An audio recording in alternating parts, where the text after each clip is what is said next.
ladies and gentlemen, respectful individuals, and career trolls, we're about to begin your favorite segment of the week. The segment where Neuro stops talking and Agent Smith starts talking. This should be the final episode of the Pacific Theater. We'll start with some questions and answers from the chat. Fuzzy Cord is going to take those. If you missed part of this, it'll be on YouTube. Ladies and gentlemen, welcome Agent Smith. Hello. What's up? Hey, how are you? Good. Today was one of those super intense days because we had qualifiers and stuff. Oh, yeah? Yeah, it was good, I think, for my progress as a player. I had really bad bracket luck, but that's fine because we got to analyze the stuff and it gave me some really good direction for how I want to proceed with my training. So sometimes you lose and learn. That was one of those times. Gotcha. Oh, I'm sorry it didn't go as well as you wanted. It's okay.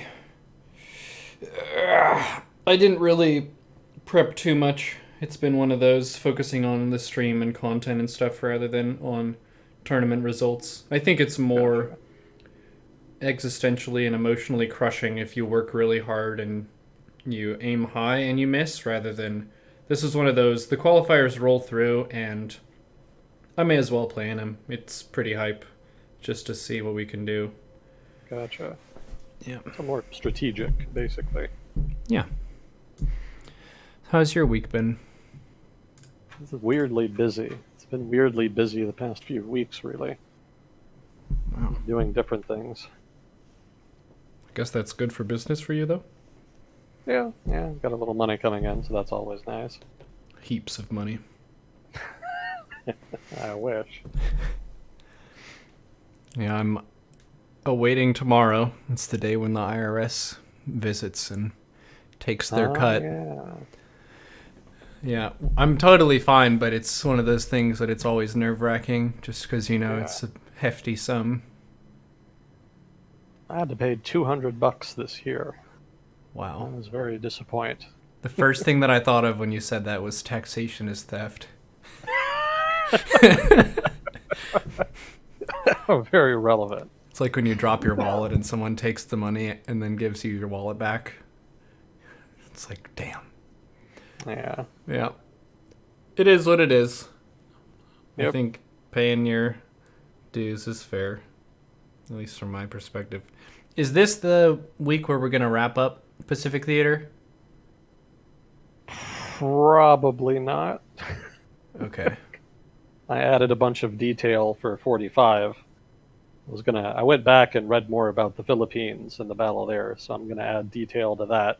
Mm-hmm. So that padded out 45 considerably. It was originally basically just Iwo Jima and Okinawa and some other stuff, so there would have been a lot of time left for the postscript stuff I had planned. Mm-hmm. But because I added the Philippines, that's fleshed it out considerably. So probably there'll be another segment for this, just talking about the aftermath of the war and some of the details of some stuff that happened during the war that didn't have to do with the actual fighting, more political and economic details, that kind of thing. Cool. If it's okay with you. Yeah, that's fine with me. I think being thorough is good. Did we discuss what we would do after this? Like different topic ideas?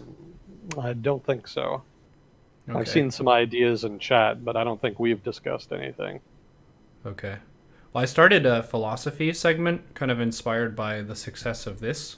Yeah, segment. I saw that. That was cool. Yeah, so we did a poll after the first one to see what people wanted to focus on for the next one.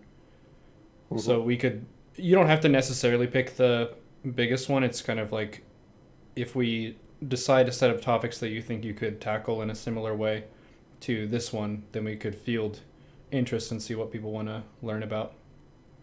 Yeah, that could be cool. Awesome. Well, I think that about does it for the intro. I would like to redact my statement saying this is the last Pacific Theater. It's the second to last Pacific Theater. And we have Fuzzy Cord on for questions as well. Thank you, Fuzzy Cord. Bless. Yeah, it's been a good week overall. I'm excited to dive in. Already got a question in. Was there anything in particular that happened this week that was dank and interesting? Yes. Oh. What happened? There was a coup in Sudan. Oh. Those are always exciting. So yeah, that was a pretty big event, at least for them. I know a lot of people don't follow Africa very much, but that was a pretty big shift in the ongoing protests that had been going on there. It didn't really seem like the Bashir government would necessarily fall. I kind of suspected they would just crack down at some point, and that would be the end of it, even though the protests have been going on for several months now. They actually started in this past December over cuts to bread and fuel subsidies, and then just kind of evolved into a general protest against Bashir. Omar Bashir, I think was his full name. He was the president, and he'd been in power for 30 years or so. He'd been one of the longest standing rulers in the world. But he'd been kind of unpopular for a while, just because of, general authoritarianism, oppression, what have you. But the real the straw that broke the camel's back, so to speak, was the economy deteriorating and the aforementioned resulting cuts to subsidies. It's always that pesky economy that does you in politically. So that led to significant political tensions. He didn't really crack down like he could have. That may have had to do with tensions within the security services. There are different actors within the military and, the Department of the Interior, or whatever the Sudanese equivalent was, basically internal security forces, as well as some militias and whatnot that support the government. They all had kind of different ideas about what to do with the crisis. The military in general was more against violence against the protesters, but the internal security services and militias were a little more for it. So there was actually some standoffs between the military and security forces as a result. And it was unclear where that was heading. I was still betting that Bashir would pull through somehow, but in the end, this past week, he was thrown out by the military. And so technically, the military is in control now. Part of the reason I thought that Bashir would maybe stay in power is that he had basically made a deal. I infer he made a deal, basically, that involved assigning provinces, specifically provincial governorships, to generals in the military. So he basically made generals governors of different provinces. Mm-hmm. And presumably that would have given them access to, opportunities for corruption and patronage that would have increased their incomes substantially. So I kind of inferred then that they were probably sufficiently bought off that they would not turn on him. But the protests did not abate, and so it seems the generals figured that they could get more throwing him out than keeping him in. So they did eventually turn on him. They may also have been afraid that they would have been eventually turned out too if the protest went on long enough. So let's see, I'm going to check my notes here. It's because I've got notes going back a while. Because again, it's been going on a while. But I've kept it on the back burner until something like this basically happened that could kind of break the deadlock between the protesters and the government. So let's see, what Bashir had done before getting thrown out of power is he declared a state of emergency. That was a few months ago. He dismissed the government and removed all governors. Again, that was so he could replace them with security officials, mostly military generals. And he did keep some members of his cabinet on, but for the most part, he cleared out provincial level government so that he could use that for patronage to try to buy off the military. Didn't work, again, to reiterate. So after that, protesters started camping outside the army's headquarters. And they actually started lobbying the army specifically to remove Bashir from power. So there was a direct appeal to the military to act in the interest of the nation, at least according to the definition of the protesters, to throw out the government there. And the hope was to try to inculcate, the suspicion is that the protesters hoped to inculcate intra-government tension. And eventually the army did come around to that, it seems. Not only just in terms of overthrowing the government, but even before that, they had started to confront troops from the intelligence agency, the Sudan's intelligence agency, that had been sent to try to stop the protests. So there were some confrontations there. Again, I mentioned that already. And so that seemed to imply that the army was siding more with the protesters. So that is kind of the lead up to the coup that happened over this past week or so. And they took power. Let's see here. Now, the initial military government that was set up announced a 2-year transition period. And they also announced a 3-month state of emergency in which the constitution would be suspended. They also dissolved the ruling party that Omar Bashir had kind of ruled under. That had nominally been his party, technically, that he headed, although it was mostly more of a patronage network, probably. So it was a little unclear what would happen after that. The military didn't have to democratize. Generally what happens after transitions like this is that the new government, specifically the new military, still consists of insiders, people who had been connected with the previous government, who seek to preserve their privileges and power by giving protesters enough to satisfy them and stop protests, but not enough to really implement significant substantive political change. So that was my new expectation at that point. But the protesters, to their credit, kind of understood that. And so they decided to keep protesting, even with the nominal concessions that the military government had made. They really didn't make that many, and there was very little communication between the military and the protesters, which probably hurt them. And so the protesters continued to push for more substantive change, not just throwing Bashir out, which had been done, but also throwing out the people that had been part of Bashir's extended network. The guy who led the interim military government was actually the same guy who was expected to succeed Bashir once he retired. He was probably getting pretty close since he's kind of an older guy. Like I said, he'd been in power for 30 years. So it didn't really feel like a substantive change in government for the protesters. So they wanted him to leave too, as well as there to be more substantive political reforms. One of the things the military did was set up a curfew, and the protesters partly signaled their displeasure with the military government by just openly flaunting that. They also rejected the 2-year transition. They wanted a more immediate plan for transition to civilian rule. If you look at Sudan's history since independence in the 1950s, there's been a series of military coups, I think about 3. Omar Bashir actually took power in the more recent one, back in the 1980s. So there's a strong desire to try to shift away from the military and military governance and to try to implement civilian rule. And part of that rejection of the 2-year transition was part of that. So the military at that point started meeting with protesters, specifically protest leaders. And from what I read, there are 2 main groups. One is an official political party, basically the main opposition party in Sudan, the Sudanese Congress Party. Their position is that they want a civilian government with quote-unquote full executive powers and, end quote, and a role for civilians during the transition. They're also waiting for the release of political prisoners. Technically, the military government also promised to release all political prisoners, but they've kind of been dragging their feet a little bit with that. The other big protest group is the Sudan Professionals Association, the SPA. And this is actually the group that's been leading the protests in Sudan since December. And they're basically a coalition of aspiring union organizations. They're not officially legal unions, but they want to be. And so they've kind of formed I think they formed originally in 2016. At least that's when this umbrella organization coalesced. And they've taken the lead here since December in trying to organize and push these protests to try to implement substantive political change. So one of the things that they're pushing for is significant restructuring of the state security institutions in the country.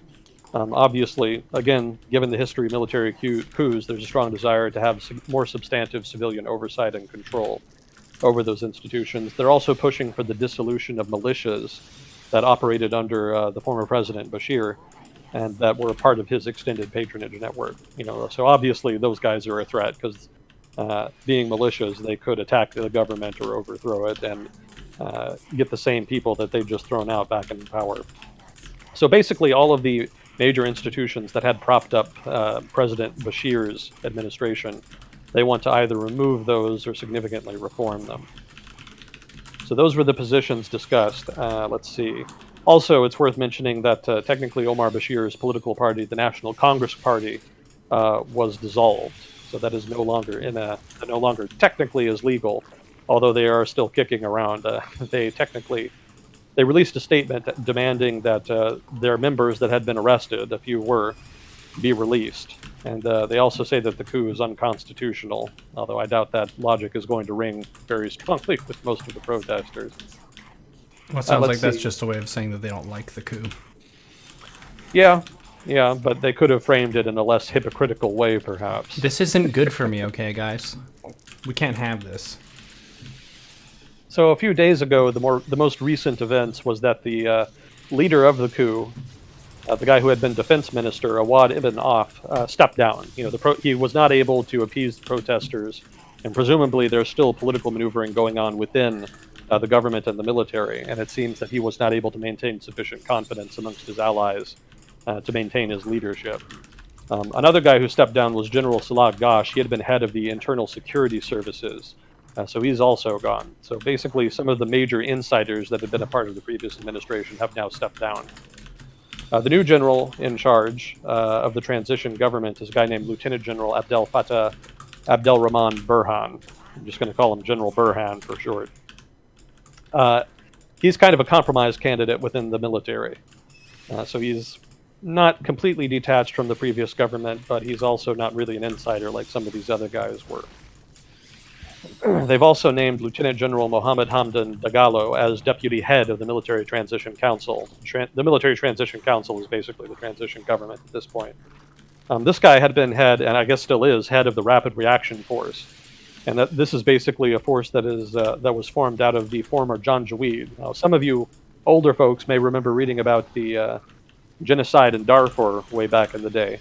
And the Arab militia that was responsible, that did a lot of the killing during that period, was called the Janjaweed. So those militia were definitely pro-government and were kind of implicitly supported by the government. And after that conflict kind of died down, they were rolled into a official institution of their own called the Rapid Reaction Force. So the guy who heads that is now basically vice president, deputy head of that council.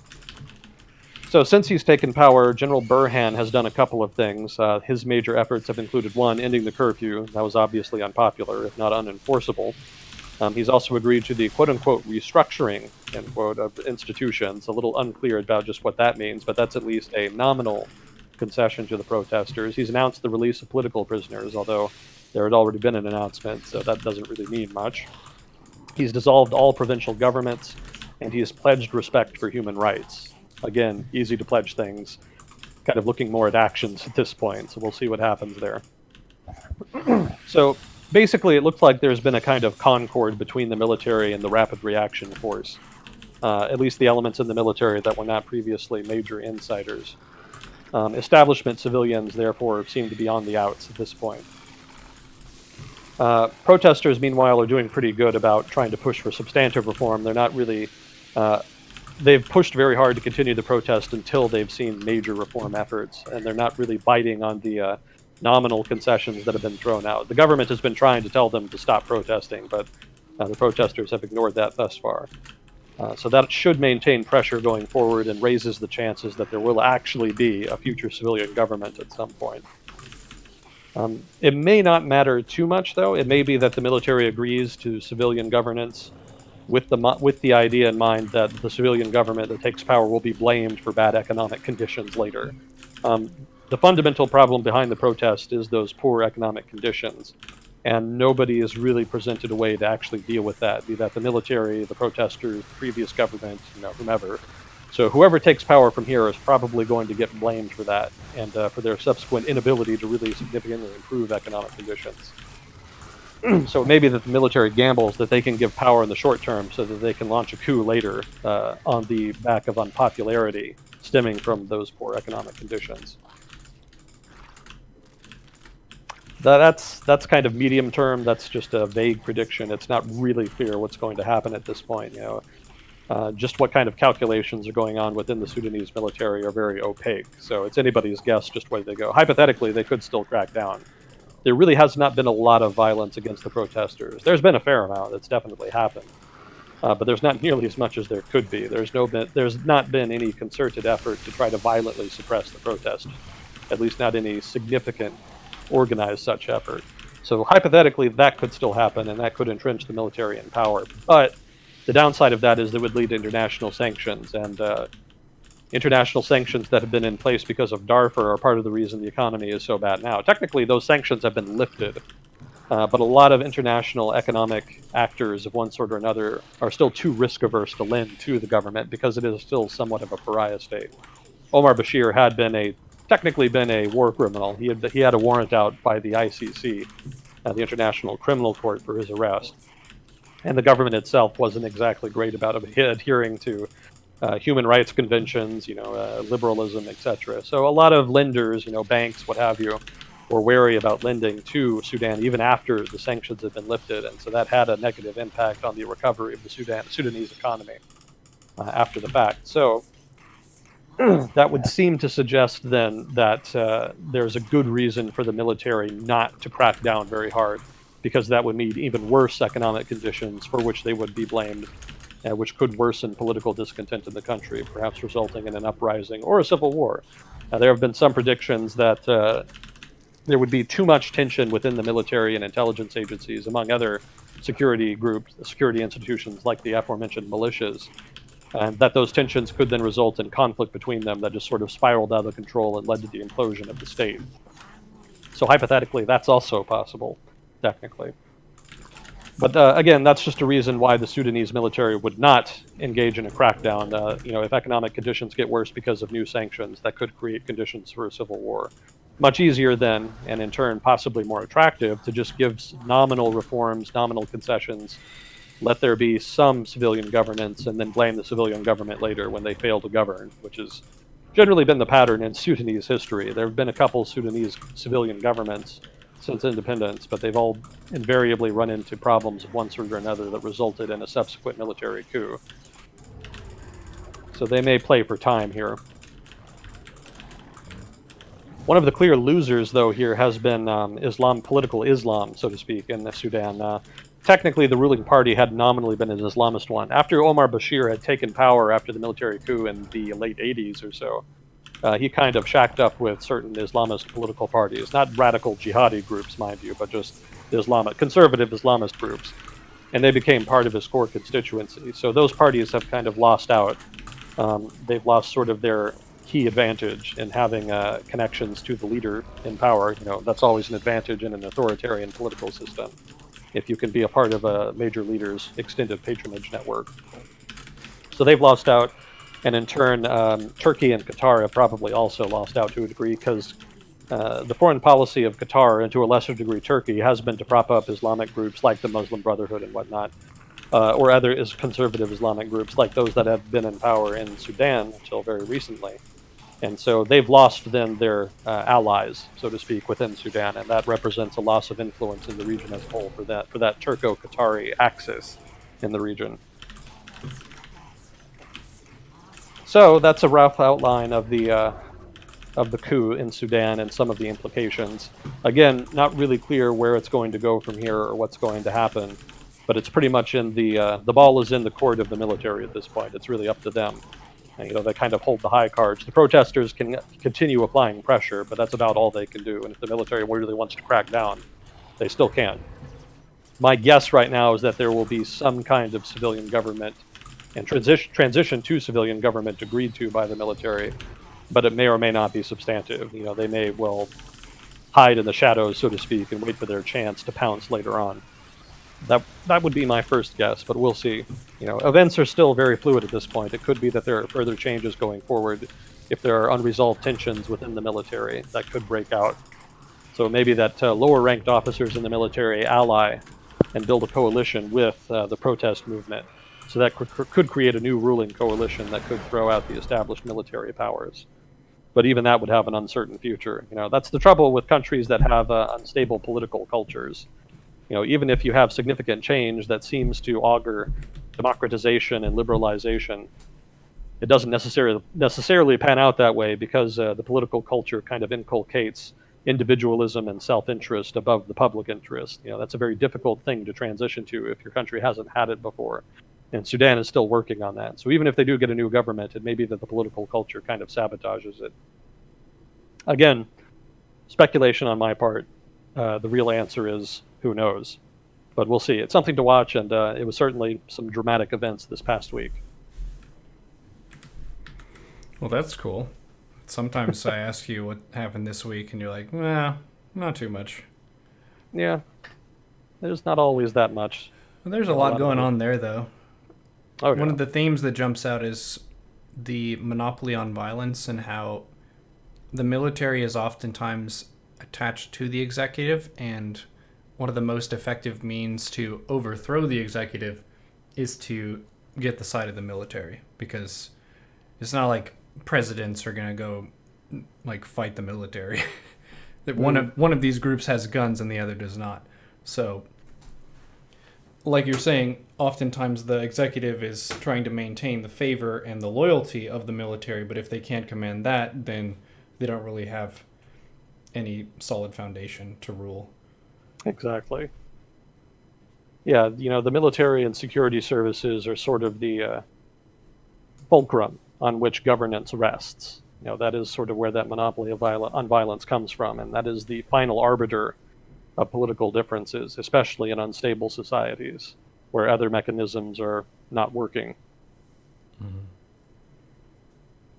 Yeah, So that's Egypt is definitely. the country that we've talked about has had the military in power lots of times, and it's a pretty normal thing for the Egyptian military to take Oh over yeah. rule until people sort out who's going to be leading the country. Hmm. Yeah, they're still in charge. General Sisi is still hanging out there.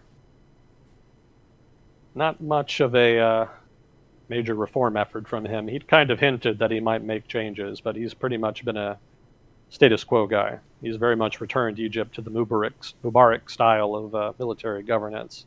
In fact, if anything, it's gotten even more authoritarian. So, an unfortunate shift there for Egypt.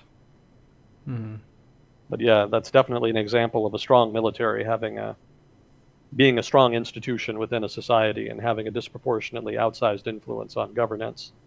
You could see Thailand for another equivalent example, or Turkey for that matter, although they've become less relevant over time.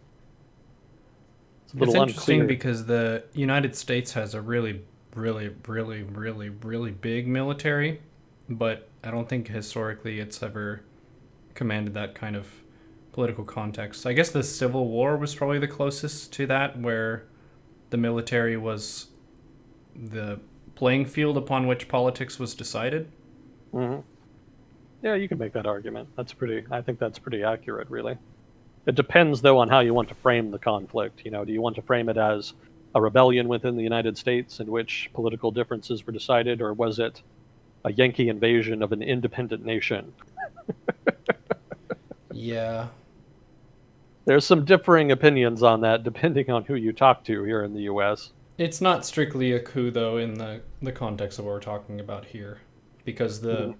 resistance was organized and it was kind of self sustaining. Like, you wouldn't really say that the Confederacy was fully fledged as a nation, but it definitely was part of that life cycle. Like, they Mhm. had leadership, they had aristocrats, like upper crust people, they did have their own economy, they had soldiers and stuff like that. It Mhm. wasn't as robust and organized and well equipped as the North, but I think you could consider them to be a challenger rather than, like in this case of Sudan, it's the executive branch against the working people and then the military. And each of these factions is kind of separate. Whereas Yeah. in the US, it was the Union had all the different elements and the Confederacy had all the different elements, and they were basically disputing the future of the country. Yeah, it was a separatist conflict, basically. Yeah. The South wanted to separate, formed its own government. The North did not recognize them, and so the respective narratives kind of flow from those two different perspectives as a result. The victors write the history books, so they tend to get framed more as rebels. Um, but if you live in the South, you kind of get a little more of the other alternative perspective that there was a quote unquote war between the states, as they say down here. Mm-hmm.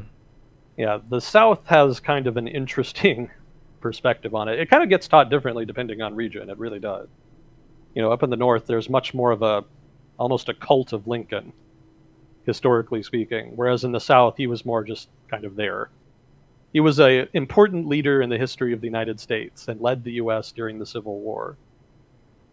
Well, But and beyond that, not as quite as well revered in the South at least in the way it's taught here. Yeah, and a good distinguishing factor as well is the difference between the South and the North at that period in American history by population and the South and the North now. So if you look at a map of the U.S., actually, I could just pull it up. Fun visual aids, hooray!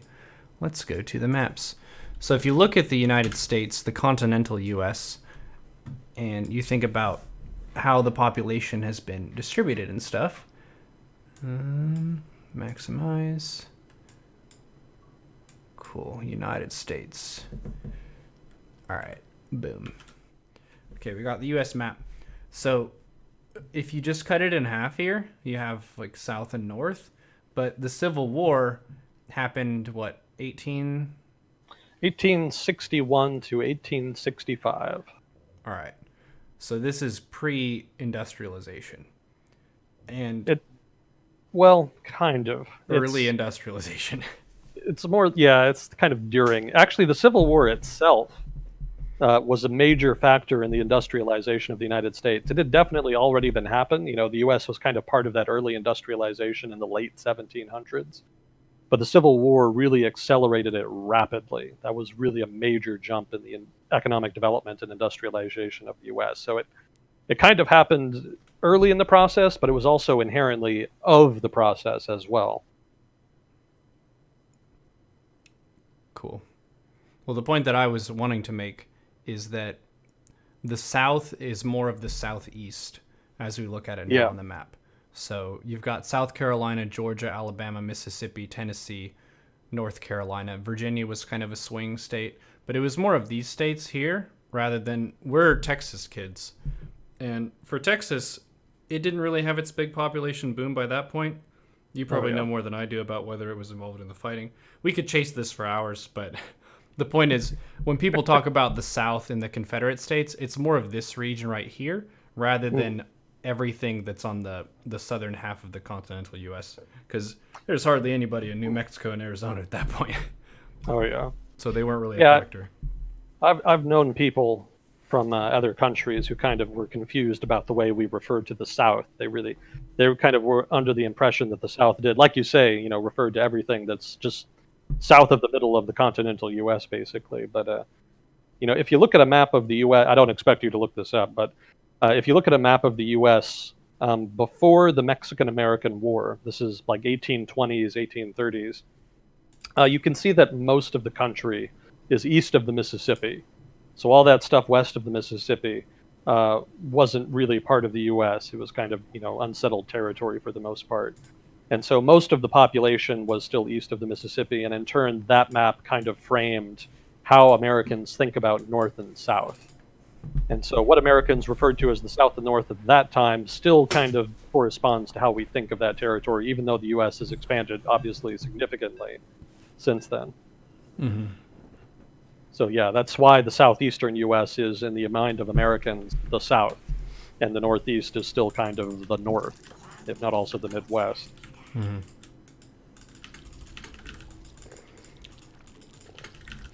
Well, there you go. The South versus the Deep South. The reason I brought it up was because you talked about how Lincoln is talked about differently. I think in Texas, we don't really have a very strong the South bias. Yeah. There are certainly some of those people, but to me, at least from what I remember in history, it was still the North were the good guys and the South were pro-slavery, which is bad. Therefore, the North should have won. And we don't really have that many like Texan people who were major players in it. It was more fought on the eastern side of the U.S. So yeah, and that's its own aspects of politics too. Is how the different states decide to write their school books for the kids, which shapes the whole generation. It's a serious political battle here in Texas. Texas School Board Commission, I think, gets a lot of headlines because of stuff like that, generally unwanted. Yeah, Lincoln definitely. Yeah, in the Texas, it's not so pronounced, but it's definitely still not as much as the North, which is very pro-Lincoln. You know, I have relatives who remember having to memorize the Gettysburg Address when they were in school, and I definitely don't remember ever having to do that. So things have changed with time. But anyway, that's we can talk about the Civil War sometime. That would be a fun conversation. Yeah.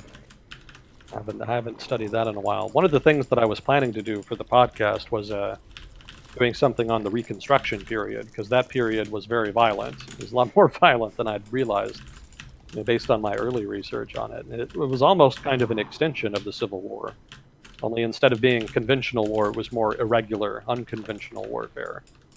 A lot of hit-and-run type stuff, political violence. It's what you would call now a low-intensity conflict. It lasted about 10 years. It's a pretty long time. Very interesting period of history that kind of got glossed over a bit when I was in school, learning history. Had a whole lot of time spent on that. A lot of the gory details were missing, I think. Mm-hmm. But was there anything else that kind of caught your eye past week? Nope. I hadn't been super keeping tabs with the news this week. Gotcha. Been dialed in with the work, right? Yep. Like you do. Well, let's see then. I think we can jump into questions. Let's see what we've got. Can you tell us what you know about what the U.S. Can you tell us what you know about the U.S. spends taxes on as opposed to other developed countries? All right, let me see if I can remember this. Now, obviously, the big difference is going to be the military. Now, the U.S. spends, I think, what is it? It's like 3% of GDP on the military, and that represents something like, I want to say, a fifth of federal spending. I may have to just look that up. Category. But now I'm curious. I want to say a fifth, but it could be more than that. Yeah, I think that's about what it is. Discretionary spend. Yeah, it's about $590 billion for 2017. So that's 3.1% of GDP in 2017. That's maybe a little less than a fifth of the overall budget. Still quite a bit, but I think it's much less in Europe, in European countries, rather. And I think European countries, in turn, spend relatively more of their budgets on welfare, social spending of one sort or another. I suspect that would be the main difference. Also keep in mind that the federal government has certain things that it doesn't really spend as much on because it's federal. There's a lot of spending that goes on things like police, internal security, some kinds of social spending that are done at the state level and not done at the federal level. So the federal government then, the numbers for the federal government are not entirely equivalent to some European countries, because European countries tend to be smaller. And so the European governments then tend to be responsible for a wider swath, what's the word I want? A wider range of activities and responsibilities than the U.S. federal government is, because it is a decentralized political system in the U.S. So that probably weighs on the distribution of spending at the national level a little bit. But definitely the U.S. spends significantly more than than Europe in absolute terms, obviously. But on relative terms, I suspect the principal difference would probably be defense spending in the case of the U.S. and social spending in the case of Europe. Japan, I think, is pretty similar. I would suspect. I would have to look, though, to be sure. I don't know exactly what the distributions of spending are for each developed country, so I'm having to kind of abstract my answer a little bit. If you really want to get into that, you would really have to look at the specific details. I've got a graph in front of me for 2017 just for the US, but that may have changed since then, and that obviously doesn't account for Europe and Japan and other developed countries like Australia. But yeah, off the top of my head, that would be my first impression. I would suspect the military and social spending would be where the principal differences would be. And the reason for that mostly stems from just basically history. The U.S. became the paramount global power after World War II. and so took on a wide range of security commitments all over the world, not just Europe, but Asia and the Middle East, as well as nominally the Western Hemisphere and Africa. I'm still working on that Western Hemisphere podcast. God help me. But beyond that, Europe and Japan, in turn, did not spend as much on defense because they depended more on the U.S. as kind of their protector. They actually used to spend more. It's not that they've never spent on defense. During the Cold War, Japan and West Germany actually spent a considerable amount on defense. But I think the U.S. budget was always larger, and the proportion of defense spending of the federal budget was always larger because the U.S. government had a broader set of commitments that it had to account for, whereas West Germany and Japan just had to build enough forces to defend themselves, basically. And then, of course, there's politics. Here in the U.S., social spending is a little bit controversial, relatively more controversial than in other places. So that means that there's less spending here compared to other developed countries. Also, other developed countries, in turn, have polities where social spending is much more popular, owing to historical factors there. Keep in mind that, again, to reiterate, countries in Europe tend to be smaller. So if you look at Europe as a whole, the distribution of political beliefs and preferences is a little more reflective of the U.S. It's not exactly, that's a bit of a stretch, but I'm trying to illustrate here that if you want to compare the U.S. with Europe, it's kind of a more fair comparison to compare it to all of Europe rather than just the richest countries in Europe, because those tend to be basically the equivalent of the wealthy regions of the U.S.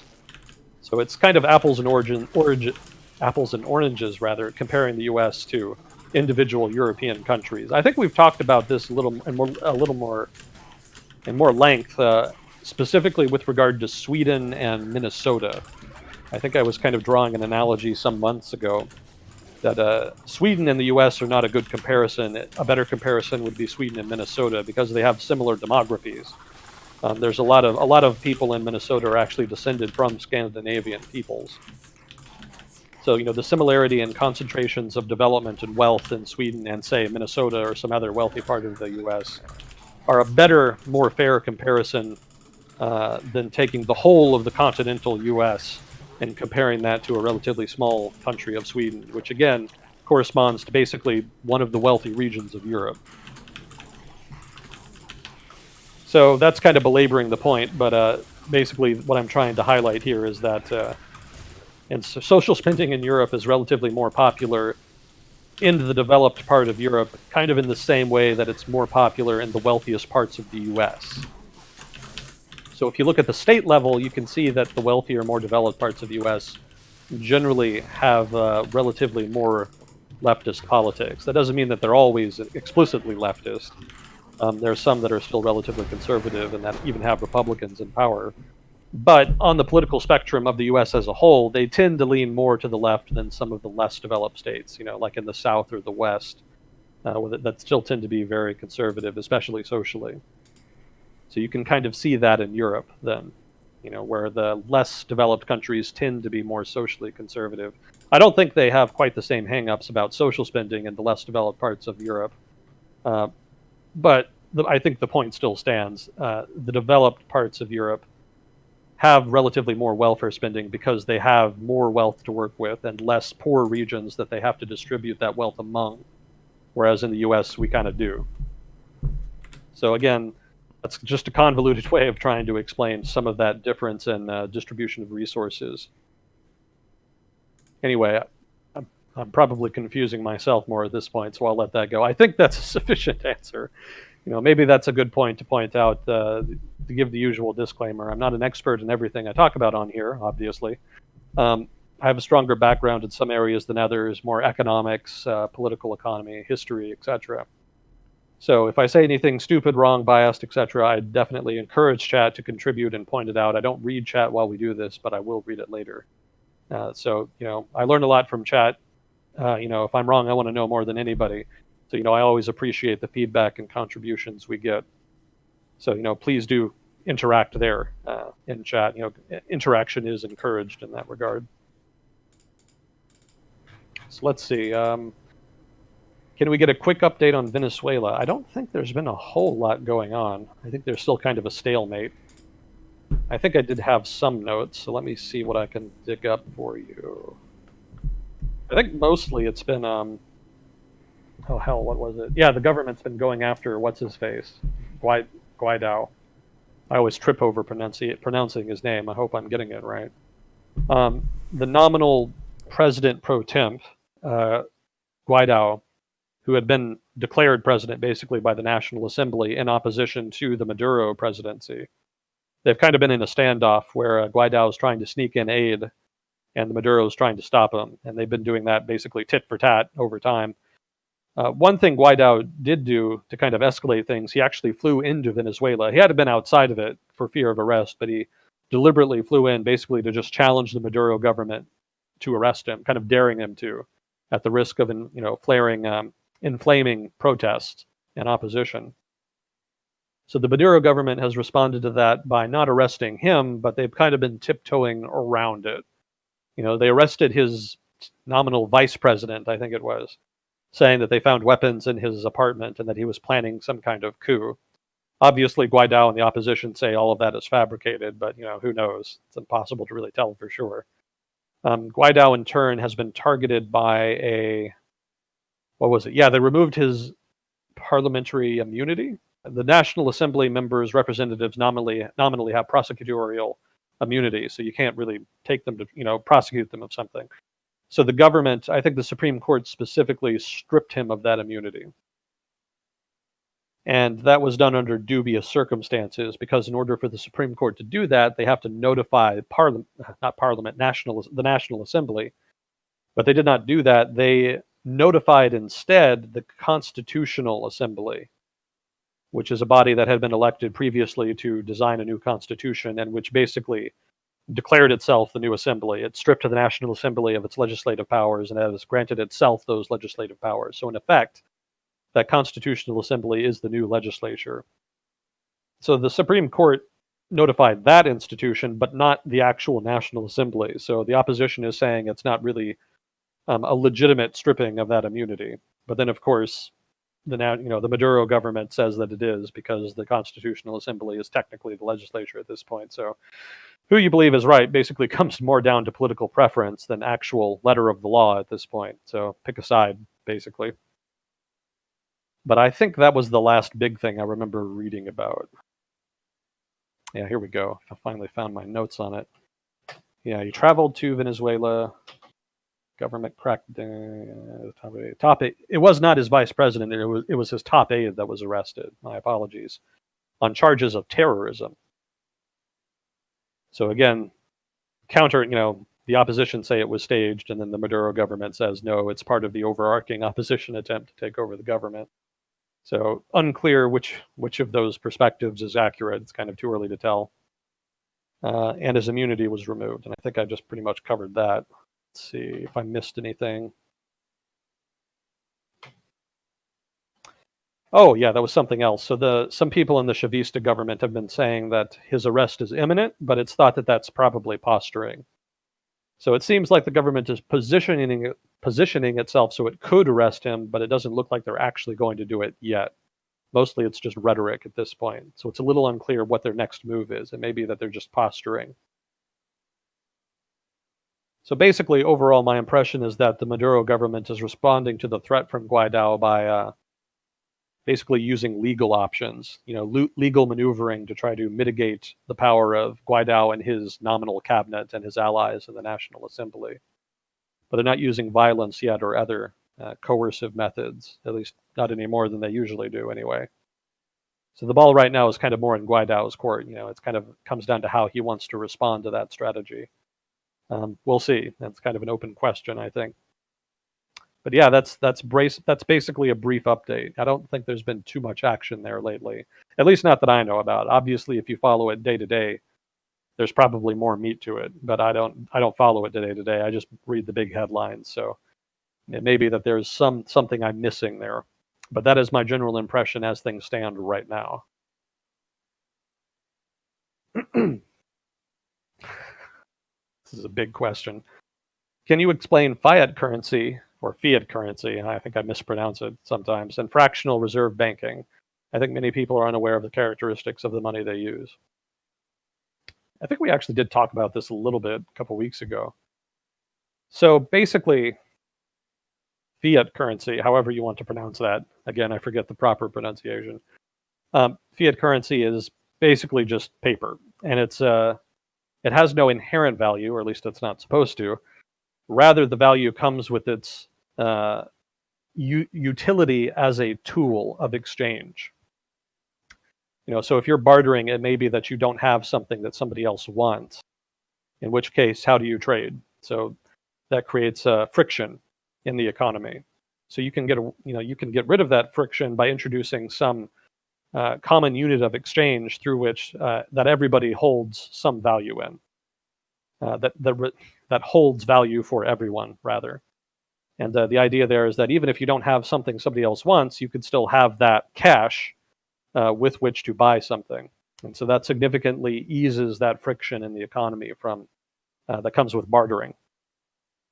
So roughly, that's fiat currency. Nominally, anybody can issue fiat currency, or at least it used to be that anybody could issue. Generally, it was banks that actually issued their own fiat currency.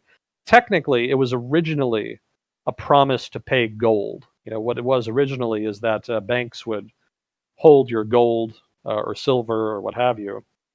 That's originally what a bank was. It was just a secure place to store your gold, basically. And what happened was the banks figured out that they could start lending out some of their money. Well, I'm getting ahead of myself, but focus on the fiat currency. So basically, they had all of this gold that was just sort of lying around, and they wanted to do something with it.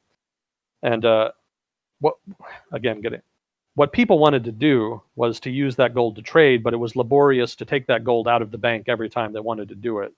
So banks started issuing notes that gave the right to a certain amount of gold in their bank to whoever held the banknote. So that's what a fiat currency basically originally was. It was a claim on a certain amount of gold in a bank. Now, what the banks figured out is that they could issue more banknotes than they had actual gold, because a lot of people did not actually claim their gold. What they do is they would just hold on to the banknotes without ever actually going back to the bank and taking gold out of the bank. So realizing that, a lot of banks started issuing more banknotes than they actually had. And that's basically where you get fractional reserve banking. I hope I'm getting this right. So the idea is that banks can lend out more money than they actually have resources for. And later on, there was reserve requirements implemented so that they would have to maintain, some proportion of their overall lending their overall assets had to represent at least some fraction of their overall lending. That was meant to prevent banks from just lending out continuously. Obviously, it's a problem if you lend out more money than you actually have, because then there could be a quote-unquote run on the bank. If people lose confidence in the bank, they might all try to reclaim their gold, as it used to be, at the same time, in which case the bank would run out of gold, and then the bank would go out of business, and then people lose their savings or whatever else they were holding in the bank. Later on, fiat currency was detached from gold, and it became free-floating. So now the value of currency is not dependent on commodities like gold. It's dependent now more on market rates, just the market value of the currency. Currency is sufficiently useful at this point as a unit of exchange that it does have enough value to kind of not just implode. People don't see it as just paper. It does have enough utility to maintain value. So it doesn't necessarily need that attachment to gold to maintain some backing, as they used to say. Well, I think it also reflects the shift away from material goods being the primary source of value for a country and services being on the rise, where a lot of times the value isn't the object that's going from one person's account to another person's, it's the service that is rendered. Yeah. And you don't necessarily need furs or gold coins or whatever being transacted for that. Like, you did something oftentimes with technical expertise that I don't have, and I will honor that, but sometimes you You don't really need anything physical that's transacted. Welcome to the future. Yeah.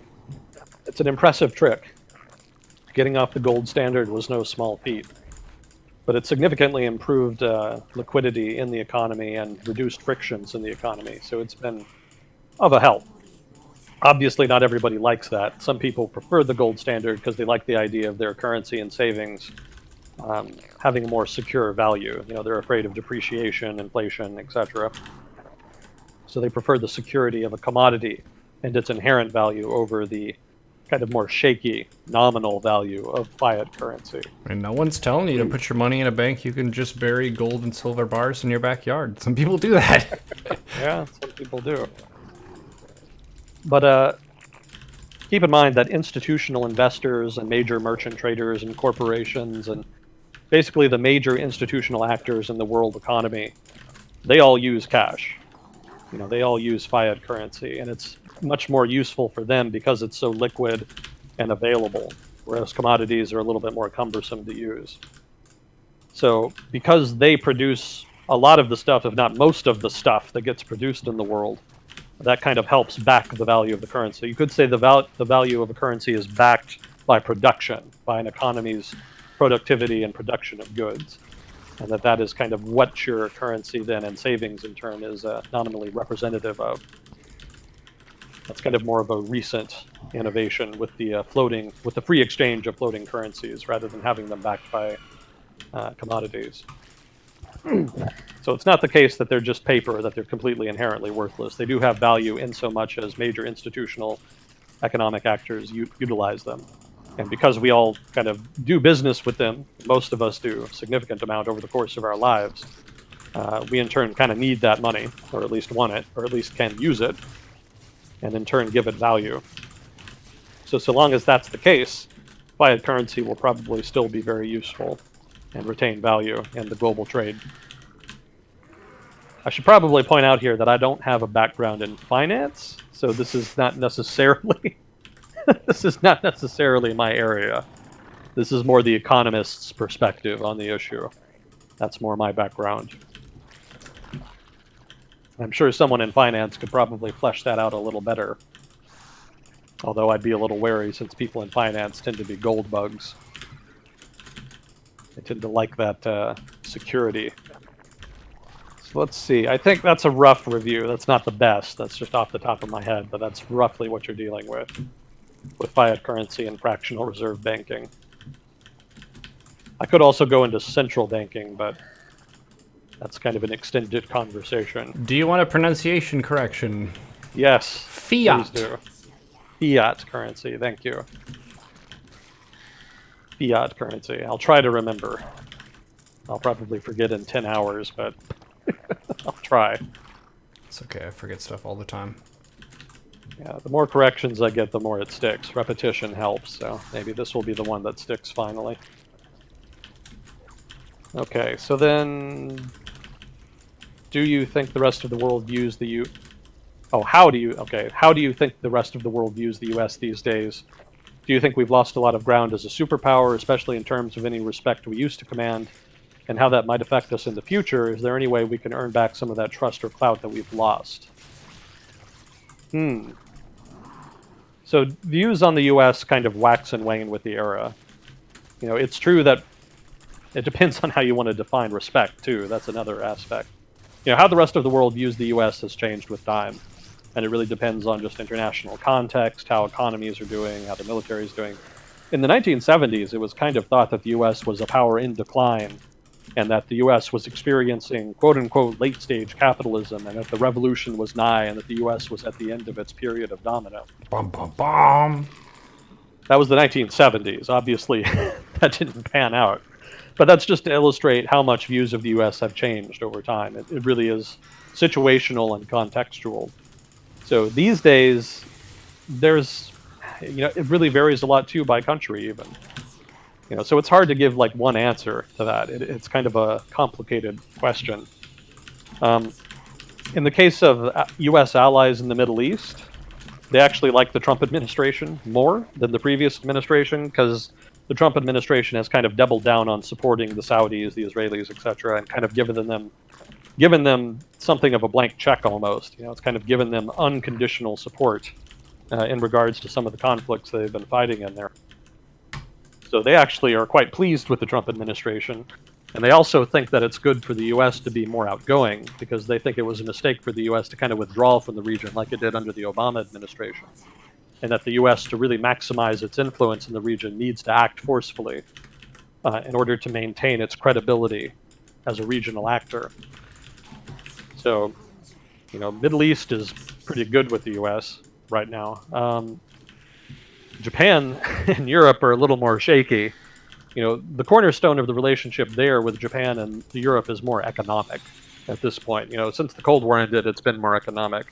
And obviously, the Trump administration has been pretty keen to challenge the established status quo economic relationship with Europe and Japan.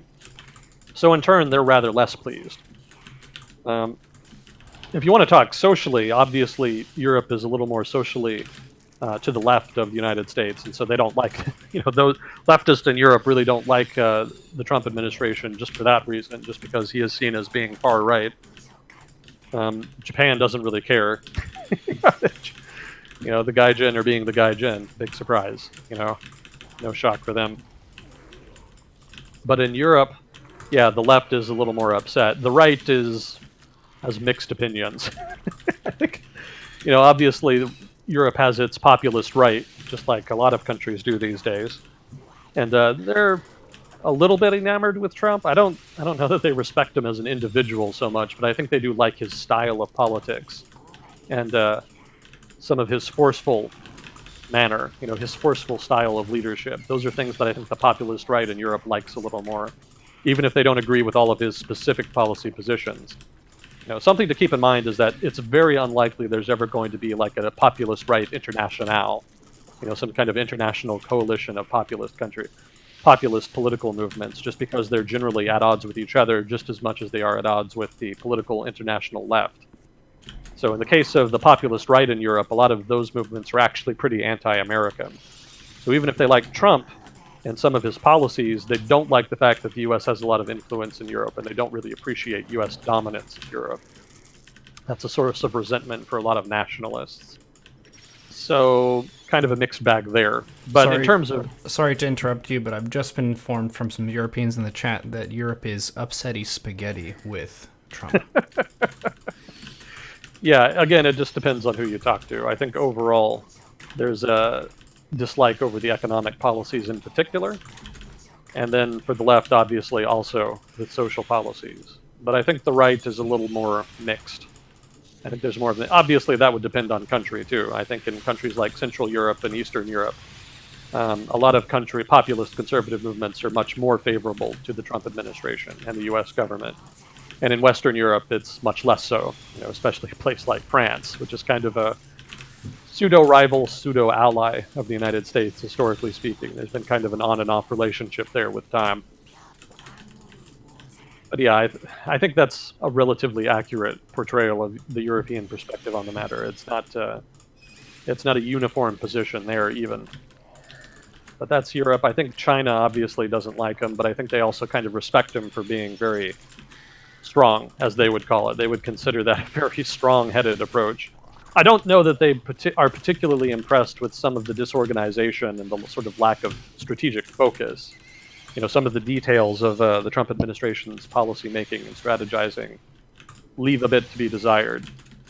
But I think in general, the Chinese are a little bit put off. Well, maybe put off isn't the right word, but I think they respect the fact that he is taking a forceful approach and is kind of trying to leverage U.S. economic and military power vis-a-vis China.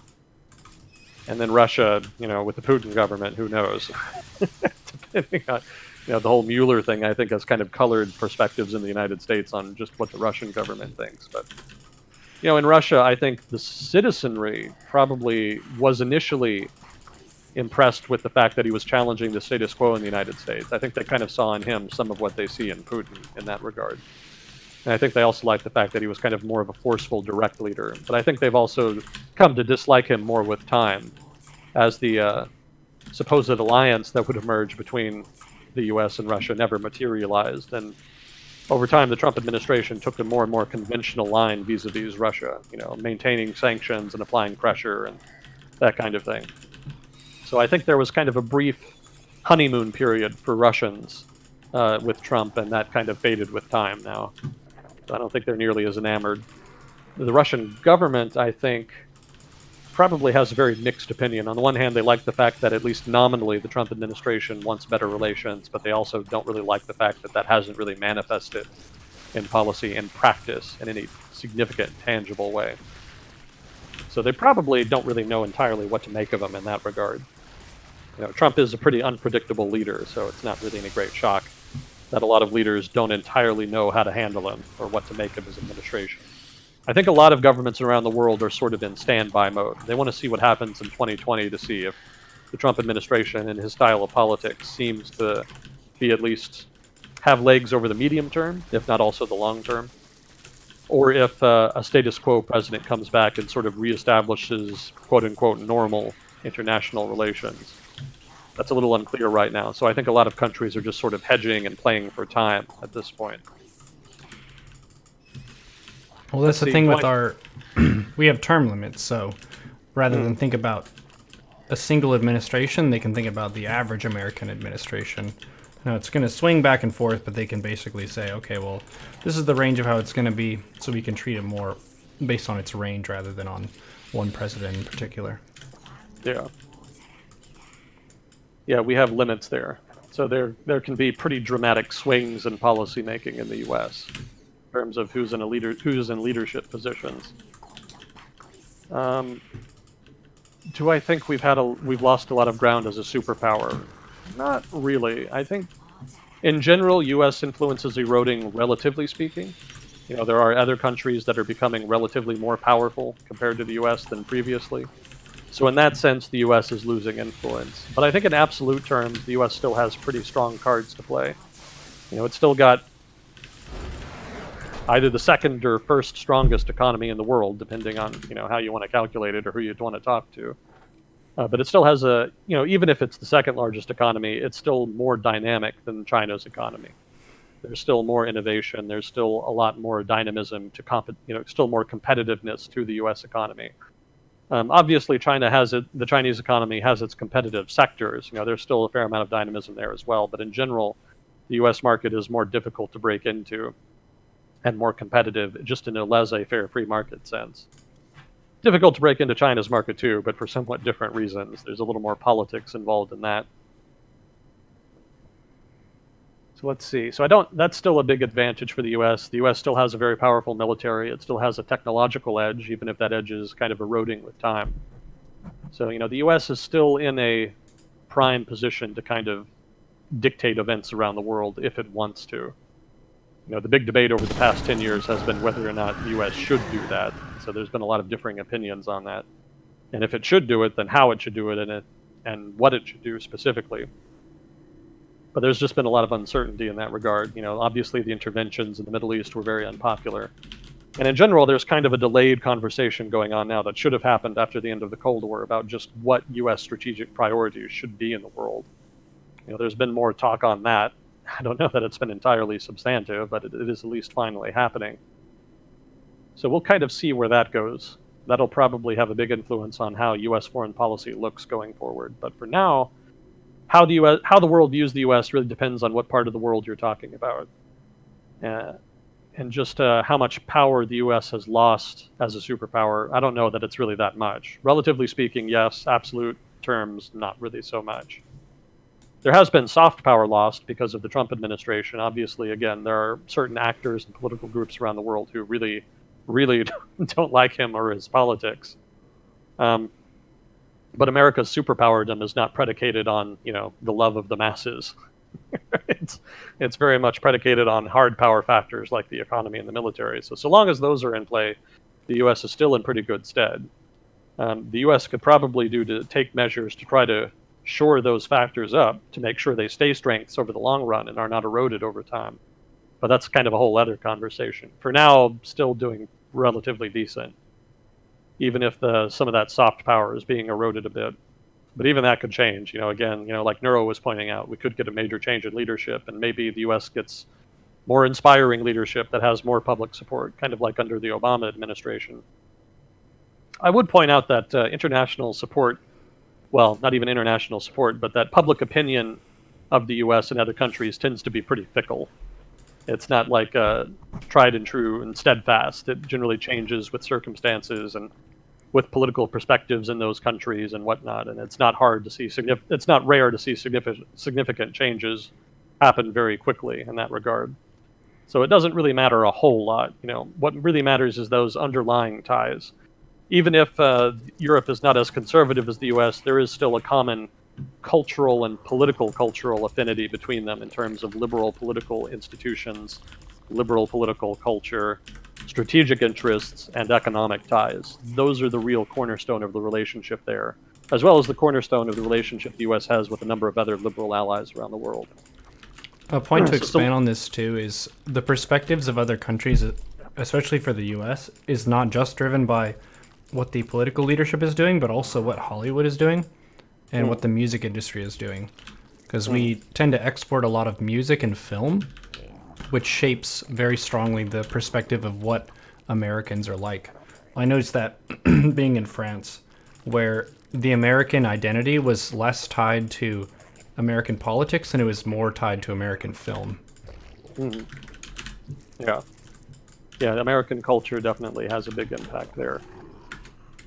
And that also, waxes and wanes with its influence overseas. So I don't think it'll... He asked how I think that will affect us in the future, just in general losing that soft power. Probably not that much, because again, the cornerstone of the relationships is more strategic than that. So, even if the U.S. kind of loses more of that support, probably would still maintain most of those alliances and relationships. And I don't know that soft power will be eroded completely in any case. In general, the U.S. is still relatively closer to Europe culturally and politically than most other parts of the world. So, even if that does erode significantly, that still would probably leave the U.S. relatively more familiar, at least, to a lot of people in Europe than other places. I would guess. Let's see. Is there any way we can earn back some of the trust or clout that we've lost? Again, it depends on the country you're talking about. The U.S. has already earned back some of the trust it lost in the Middle East just by having a stronger presence there. So, mission accomplished in that regard. In Europe, you would probably have to tone down the economic trade war type rhetoric, some of the policy actions there, and just trying to return that relationship to a more even keel. That's also true for Japan, probably, I would guess. And other than that, if you're trying to gain the respect of specifically people on the political left, you would have to basically just change the government, which will probably happen eventually in any case. I don't know that that's, just wait, basically. Just patience in that sense, if that's what you're worried about. But that would be the principal, that would be the principal ways those would be the principal ways that you would do it. If you're talking more about states than just stabilizing strategic relationships with economic actors, like Europe and Japan, and keep doing what the U.S. has been doing in the case of military alliances, like in the Middle East. If you're talking more at the social level, like the individual level, the broader part of the populations of the rest of the world, then it would just depend on the people you're appealing to. I'm going to infer that this person is talking mostly about Europe and people who are more progressive, and in that sense, just wait for the next progressive presidency. That's inevitable. That's going to happen at some point. So when that happens, you'll probably see recovery there in terms of impressions.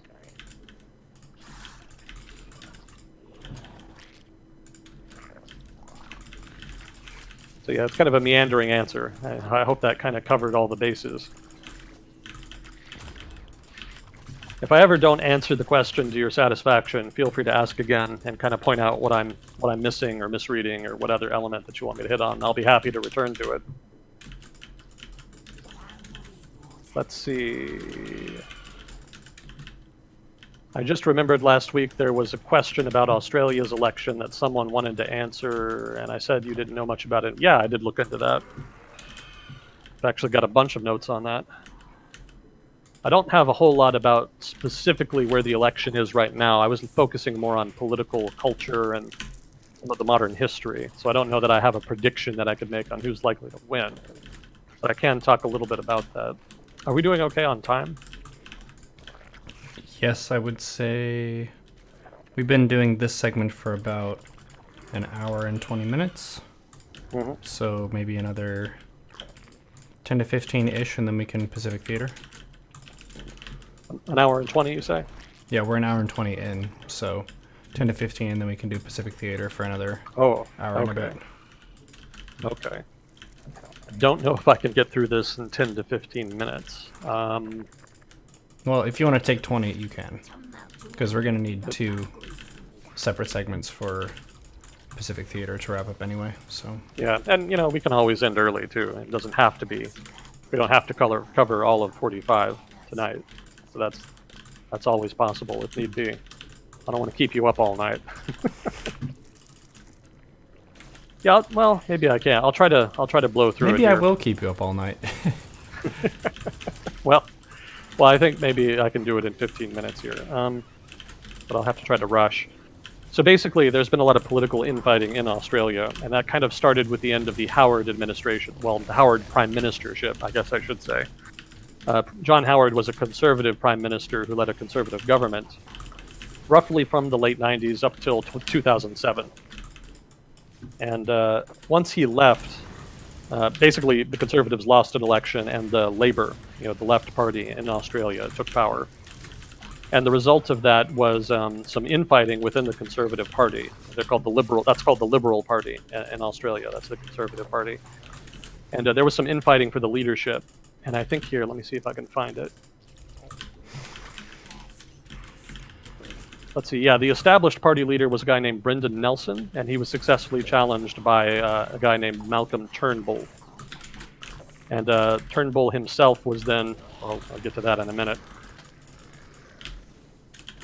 Yeah, Kevin Rudd at this point became the new prime minister. He was the head of Labour at the time. So John Howard and the Conservatives lose power.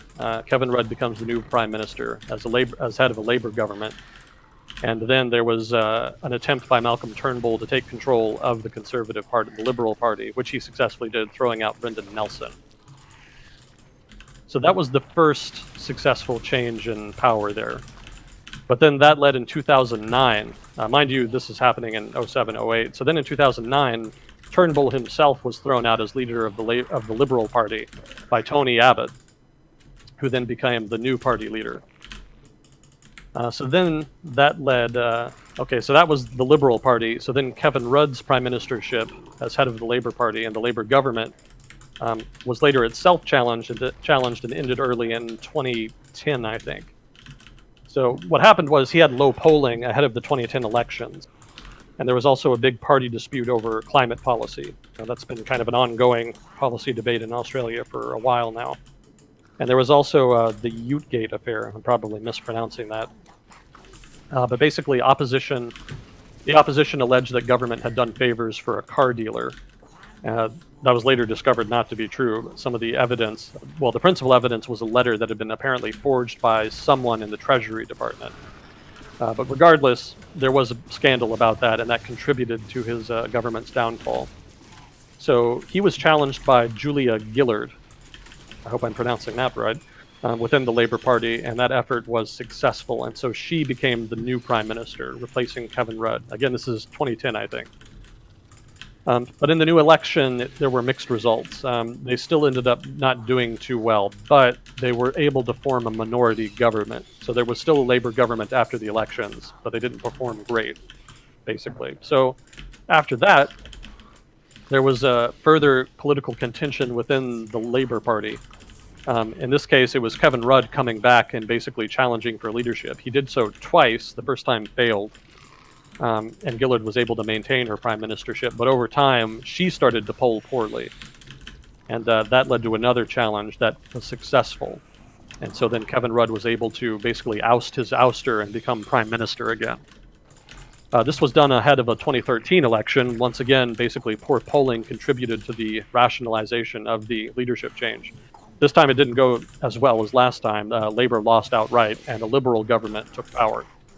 So the new prime minister, the Liberal prime minister, was Tony Abbott, and he in turn would face a leadership challenge in 2015 for basically the same reasons. He started polling poorly. with the population. Also, there had been liberal election losses in the states, in various state elections. I think you call them states in Australia, don't you? Maybe it's provinces. Well, whatever, regional elections, basically. The local liberal parties did not do well. And so that also undermined his authority. He was also apparently pretty gaffy prone. There was a lot of little things that kind of didn't look good for him. And he was unpopular because of his leadership style, which was pretty bombastic. He had a kind of a strong-arm leadership style that rubbed a lot of people the wrong way in his party and made him unpopular. So there was a lot of clashing styles and bad polling that contributed to his challenge, which saw, once again, Malcolm Turnbull take power. So Malcolm Turnbull here becomes prime minister now, after throwing out Tony Abbott. So then, the most recent case, Turnbull himself would be removed in 2018. In this case, disagreements, contributing factors included disagreements over climate policy. Once again, there was poor local performance by the Liberal Party, specifically in Queensland. And he was also challenged by an arch-conservative guy named Peter Dutton, who was much further to the right of Turnbull. Australia, this kind of ties into some of the explanation I gave last week. Australia has some of the same dynamics between populists in the government and establishment actors. And so both parties have that, both Labour and Liberal in Australia. And in the Liberal Party's case here, that right wing of the party was represented by Peter Dutton.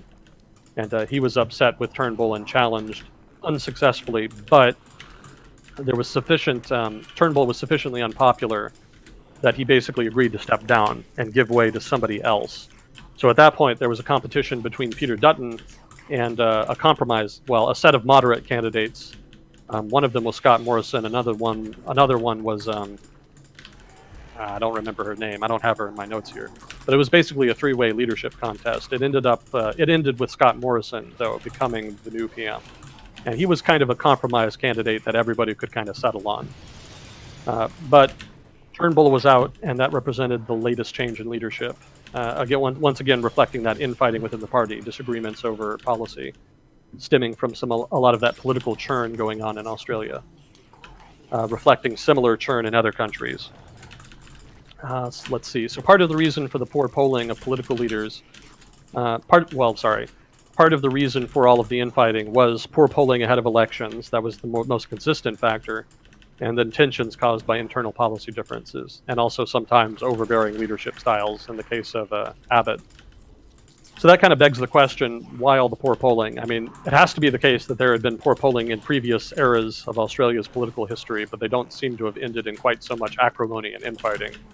So some of the factors for this recent bout of infighting, let's see. So again, similar to other developed countries, just tensions between populists and establishment political groups, factions, if you will.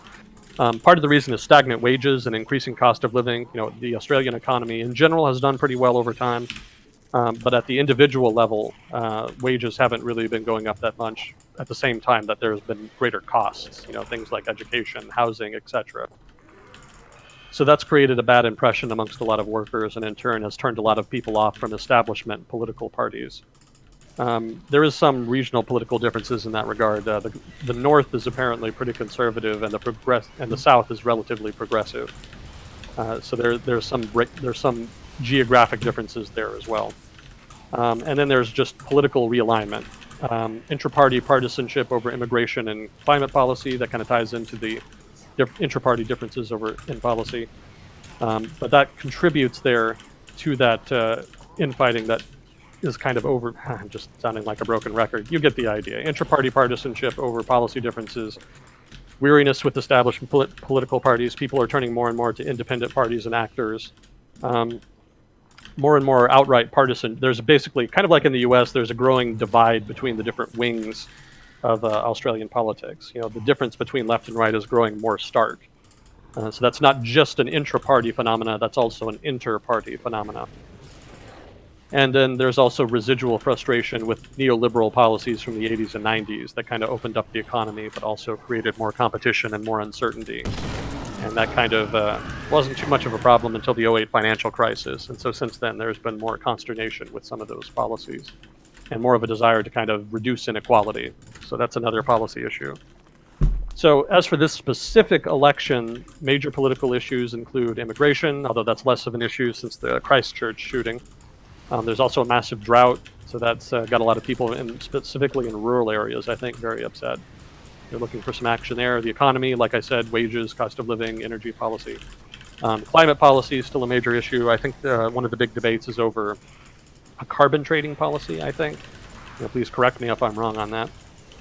And then specific platforms, labor, health and education, conservatives, jobs and infrastructure. So basically a traditional conservative versus progressive type dichotomy there, with labor kind of pushing more for more government action to address inequality and to increase accessibility of healthcare and education opportunities. And then the Liberal Party, in turn, focusing more on providing more jobs, individual opportunities, and improving infrastructure in order to help the underlying economy. So that's a quick, rough, somewhat disheveled review of Australian politics over the past 10 years.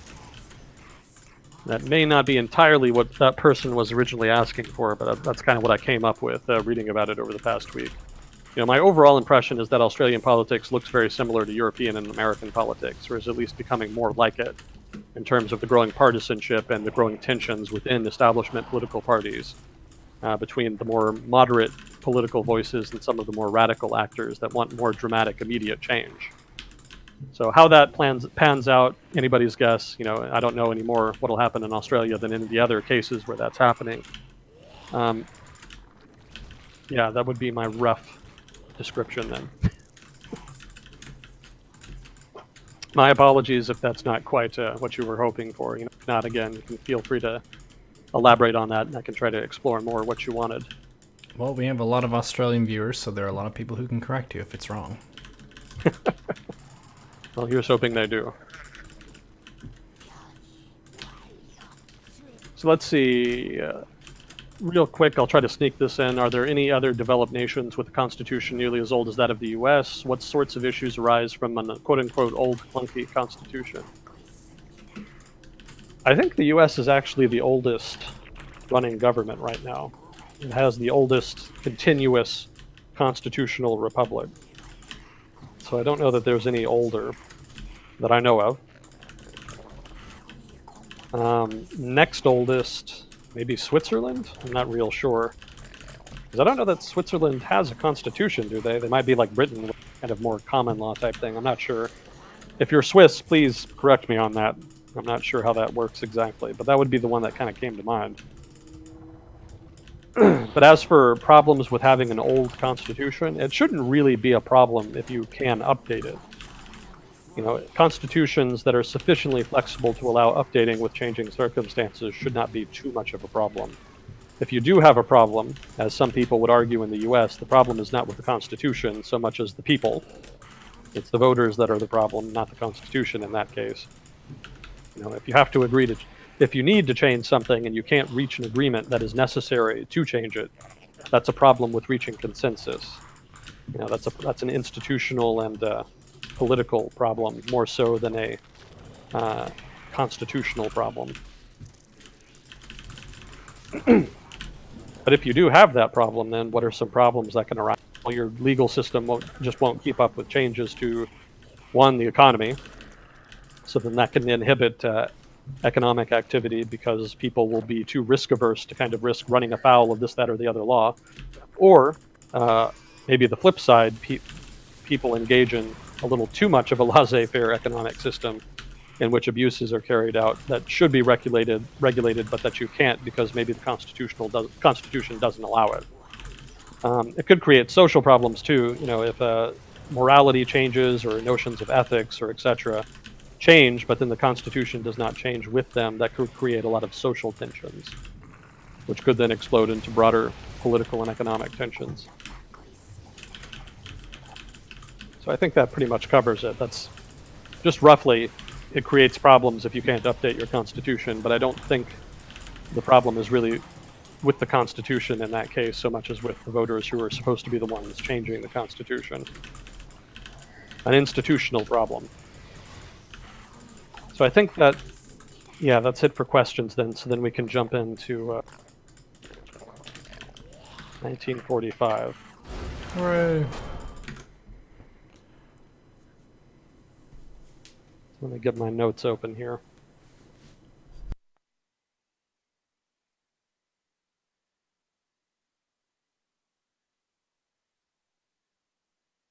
Okay. Let me get a quick drink of water here. Hydrate thyself.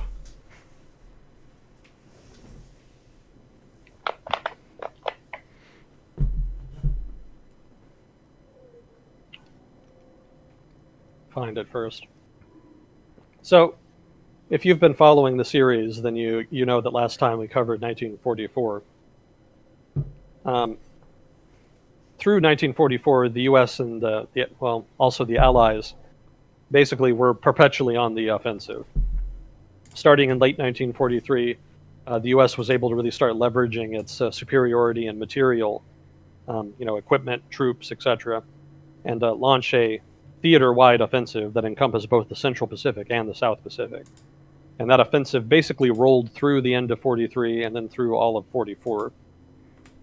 It saw the taking in the Central Pacific of the Gilbert Islands, the Marshall Islands, the neutralization of the Caroline Islands, and then finally the taking of the Marianas Islands in summer 44. In the South Pacific, it saw the ending of most of the fighting in the Solomon Islands and the taking of Guinea, specifically Western Guinea. It also saw the taking of the Palau Islands, which probably wasn't necessary, and then the invasion of the Philippines, or at least the beginning of the invasion of the Philippines in late 44. So that's pretty much where we are here at the start of 1945. An ongoing offensive then into the Philippines, which has become the center of fighting in the theater. The U.S. Navy that had been pushing through the Central Pacific is mostly providing support. We'll talk about that in a minute. And the U.S. Army and Marine Corps then are doing most of the fighting on the Philippines proper. So last time I had to skip over the Philippines in large part because I kind of ran out of time doing the research. So I described the Battle of Leyte Gulf, which was the major naval battle that basically allowed the U.S. to continue the land invasion that was in progress at the time. I'm going to talk here about the land fighting.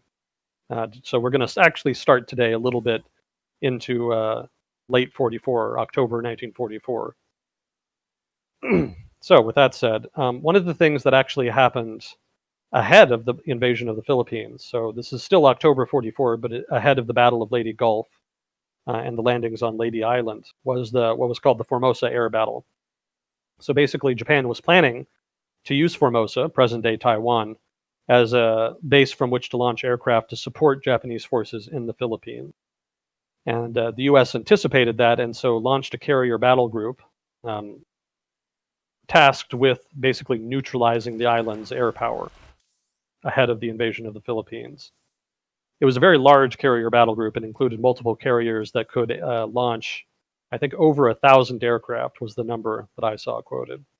So it was a huge force at this point. The U.S. Navy is becoming, at this point, I think is already the largest naval force in the history of warfare. The Japanese Navy, in contrast, has been whittled down through attrition. Japan's production cannot nearly keep pace with U.S. production, and problems with supply, logistical problems due to shortages of, well, just about everything, but especially fuel, have hobbled the Japanese Navy's ability to really field a force that can counter the U.S. So the U.S. task force is huge. It has a huge complement of aircraft that it uses to attack Formosa. Japan actually has a prototype that it's using, basically a early warning radar that it attaches to reconnaissance aircraft that it uses to try to anticipate these attacks, these air raids from the carrier battle group. And so this is an early example of Japanese radar. For the most part, they didn't really have it through much of the war, but they did have some prototypes on and off at different points in the campaign. So it was present, but it was not widespread. So here it's used to give early warning to these air raids, which allow the Japanese to successfully launch fighters in defense, but it doesn't really do them much good because at this point, Japanese air power is still only just recovering for the Battle of the Philippine Sea, in which Japanese naval aviation had been badly mangled, losing hundreds of aircraft and pilots. So the pilot training process was pretty long and laborious in Japan, and so they were kind of just getting up to speed when they had to throw their pilots kind of into the melee here. And most of them were killed. They lost a lot of pilots, many of whom were very inexperienced, or even some who were still in training.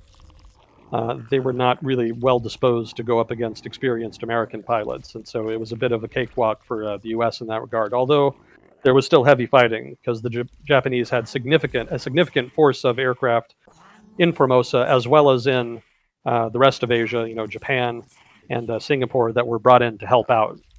So the early raids saw heavy losses for the Japanese, some losses for the U.S., but subsequently there were successive massive waves of Japanese aircraft that were sent to attack the American fleet. And at that point, the U.S. actually adopted more of a defensive stance. Japanese losses were still extremely bad. They took hundreds of losses in the fight, which further hobbled their air power and basically neutralized successfully Formosa for the duration of the Philippine campaign. But the U.S. Navy did take some losses here. At one point, some cruisers that had been hit were towed away, and sort of an impromptu task force was formed. Because they had to sail slowly, they were a bit vulnerable, but the U.S. Admiral actually tried to use them as bait to get what was left of the Japanese Navy to come out and attack it so he could force a battle and destroy them. They didn't take the bait, as was, but that was something that they tried to do there. Let's see. Let me check my notes here. One of the things the Japanese tried to do was to send an elite task force of pilots. T-Air Attack Force is what they called it. They were pilots who had been trained especially for all-weather night flying. And so they actually tried to launch a night attack a night torpedo attack, I should call it. And it was very unsuccessful. It's very difficult to fly at night, even more difficult to hit anything at night. They tried to do it by launching flares to illuminate the targets, but it was not sufficient to really do significant damage. Let's see. So overall, the campaign was a success for the U.S.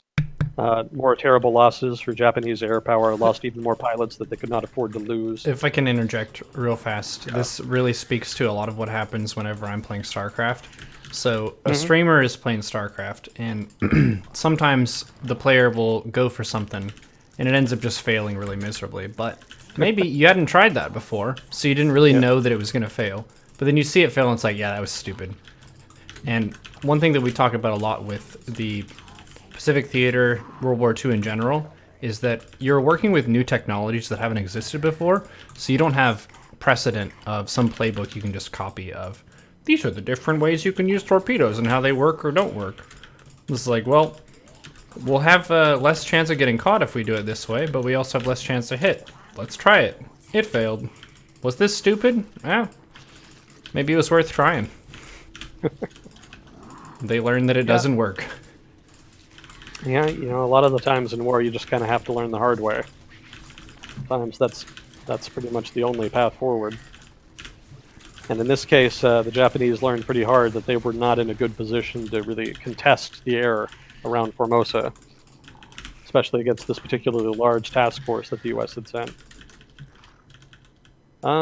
Let me see. So that pretty much does it for this battle. I think it might also be worth noting here that the initial Japanese attacks against the U.S. Navy here actually resulted in Japanese pilots coming back to base and declaring that they'd basically annihilated the U.S. Navy there, that it was an immensely successful attack. And some of that word got back to the Japanese government, so there was actually some jubilation. I don't know if it was released to the public, but in the government there was some pleasure that they'd managed to stem what they thought was a major U.S. task force here, but in fact, completely wrong. And they were very disappointed when they found out later that they'd gotten the worst of it and that task force had been not entirely untouched, but was almost entirely intact, all the same. So an interesting side note here, a final note here on the Formosa air battle. The outcome of the battle actually contributed to the adoption by the Japanese of mass kamikaze attacks during the battle for the Philippines. Before then, it had been proposed but rejected as a tactic. But after they'd taken so many losses at Formosa, it was determined that they just didn't have enough time to train up pilots to replace those that had been lost. And so it was determined that kamikazes were the better way to go. So that's something I actually hadn't known before I read about it.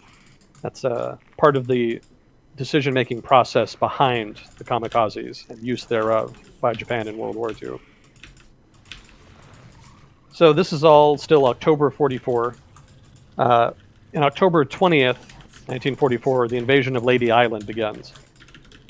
So we've already kind of talked a little bit about why Lady Island. The original plan to invade the Philippines was to attack the southernmost island of Mindanao first and then work their way up. That plan was changed to invade Lady instead because it had a better natural bay in which to land supplies and whatnot. So it was thought that would ease logistics. It was also done to basically just circumvent the Japanese defenses in Mindanao. The Japanese had expected the U.S. to attack in Mindanao, and so the strongest defenses were kind of down there and in Luzon Island up in the. So attacking in Leyte kind of bypassed a lot of those defenses. It also set the stage for later on an immediate push on Luzon and the capital at Manila. So the U.S. kind of using more of that island-hopping blitzkrieg that it had been using up to this point. So that's some of the rationale behind landing at Leyte Island. The toughest fighting was expected in the east of the island near the landing site. It wasn't thought that the Japanese would contest too much, but it was also thought that they could be wiped out pretty quickly since it was thought that the Japanese were not expecting a major fight on the island.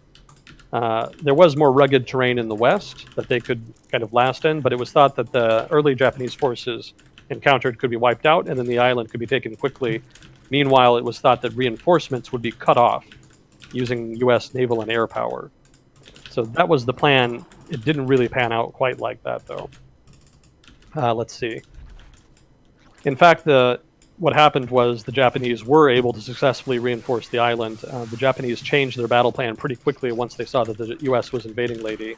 Basically, the Japanese commander in charge of the Philippines decided that Leyte would be the main battle for the Philippines. So he was not going to maintain all of his troops in Luzon and Mindanao. He started redistributing those troops into Leyte in order to make that the decisive battle. So kind of representing that aggressive Japanese attitude to warfare, that sort of gung-ho, attack first, attack the enemy and meet them, that sort of strategy. So those reinforcements did come, and the Battle of Leyte ended up being very prolonged and difficult as a result. And it lasted from October into December, I think, if I'm remembering correctly. We'll kind of get into the details a bit as we go along here. But it ended up being about a 2-month battle, much longer than had been originally planned. So this is actually a very important battle then for the Battle of the Philippines writ large, because this, again, was the battle where the Japanese really committed the most and were the most aggressive. So let's see. One of the problems with the battle here, some trivia, but some relevant trivia. A lot of the battle was actually fought during monsoon season, apparently. That's what I read.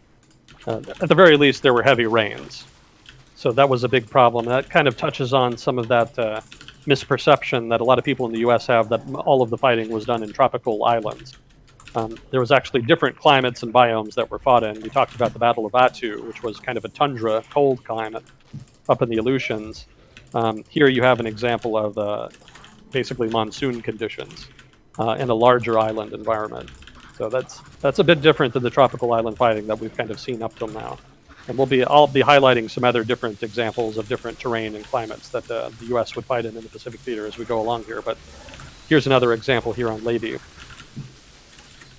So the fighting in the east of Leyte Island was mostly in the Leyte Valley, and that was actually over by the end of October. That went according to plan. That pretty much went pretty quickly.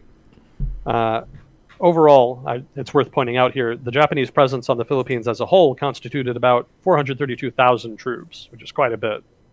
They didn't commit all of those to Leyte, but they were able to commit about 30,000, which is a significant addition to the pre-existing garrison.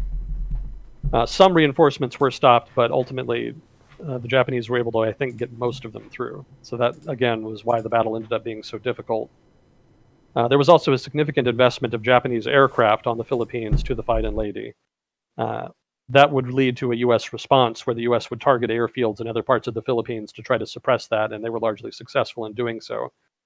There would continue to be harassment from Japanese air assets, but that would deteriorate with time as their